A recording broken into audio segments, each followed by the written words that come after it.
1 Samuel 20, David and Jonathan. Then David fled from Naioth at Ramah and went to Jonathan and asked, "What have I done? What is my crime? How have I wronged your father? And he is trying to kill me." "Never," Jonathan replied. "You are not going to die. Look, my father doesn't do anything, great or small, without letting me know. Why would he hide this from me? It isn't so." But David took an oath and said, "Your father knows very well, and I have found favor in your eyes." And he has said to himself, "Jonathan must not know this, and he will be grieved. Yet, as surely as the Lord lives, and as you live, there is only a step between me and death." Jonathan said to David, "Whatever you want me to do, I will do for you." So David said, "Look, tomorrow is the new moon feast, and I am supposed to dine with the king. But let me go and hide in the field until the evening of the day after tomorrow. If your father misses me at all, tell him, David honestly asked my permission to hurry to Bethlehem, his hometown, because an annual sacrifice is being made there for his whole clan. If he says, 'Very well,' then your servant is safe. But if he loses his temper, you can be sure that he is determined to harm me. As for you, show kindness to your servant, for you have brought him into a covenant with you before the Lord. If I am guilty, then kill me yourself. Why hand me over to your father?" "Never," Jonathan said. "If I had the least inkling that my father was determined to harm you, wouldn't I tell you?" David asked. "Who will tell me if your father answers you harshly?" "Come," Jonathan said. "Let's go out into the fields." So they went there together. Then Jonathan said to David, "I swear by the Lord, the God of Israel, that I will surely sound out my father by this time, the day after tomorrow. If he is favorably disposed toward you, will I not send you word and let you know? But if my father intends to harm you, may the Lord deal with Jonathan, be it ever so severely, if I do not let you know and send you away in peace. May the Lord be with you as he has been with my father.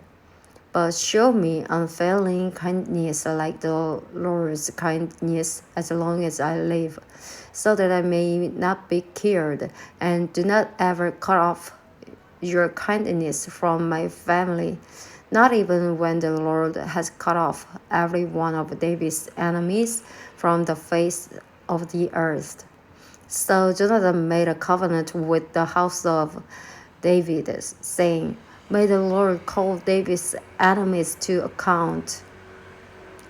And Jonathan had David reaffirm his oath out of love for him, because he loved him as he loved himself. Then Jonathan said to David, "Tomorrow is the new moon feast. You will be missed, because your seat will be empty. The day after tomorrow, toward the evening, go to the place where you hid when this trouble began, and wait by the stone Ezer. I will shoot 3 arrows to the side of it, as though I were shooting at a target. Then I will send a boy and say, 'Go find the arrows.' If I say to him, 'Look, the arrows are on the side of you. Bring them here. Then come, because as surely as the Lord lives, you are safe. There is no danger.' But if I say to the boy, 'Look, the arrows are beyond you,'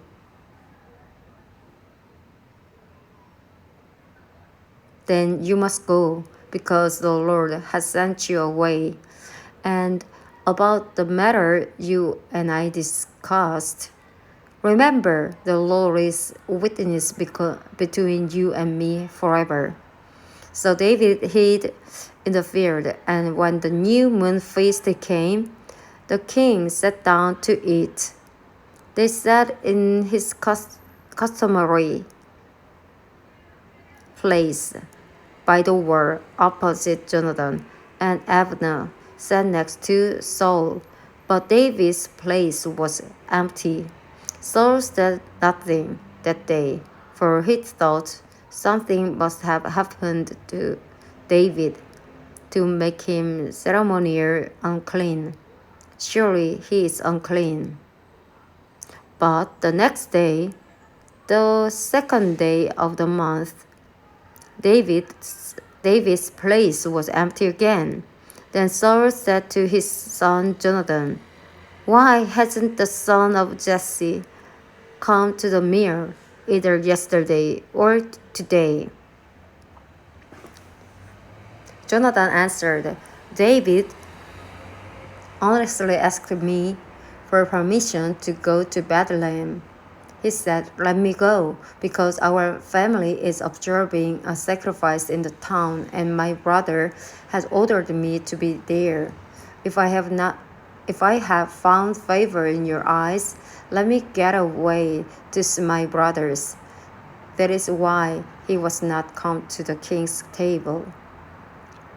Saul's anger flared up at Jonathan, and he said to him, "You son of a perverse and rebellious woman, don't I know that you have sided with the son of Jesse to your own shame and to the shame of the mother who bore you? As long as the son of Jesse lives on this earth, neither you nor your kingdom will be established. Now send someone to bring him to me, for he must die.